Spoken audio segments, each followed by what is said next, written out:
ముఖ్యమంత్రి చంద్రబాబు గారు ఆదోనిని జిల్లా చేస్తారా, లేకపోతే మమ్ము కర్ణాటకలో కలువమంటారా?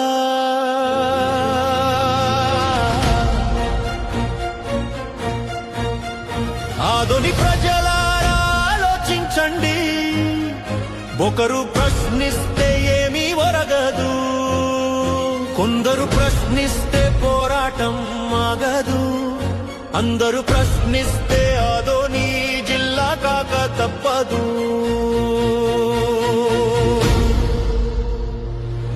అడ్డుకునేది ఎవడు? ప్రజలందరూ కావాలంటుంటే ఆపేది ఎవడు? ప్రజలందరూ ఒక్కటై గర్జిస్తే. ముఖ్యమంత్రి గారు ఆదోని జిల్లా చేయాల్సిందే.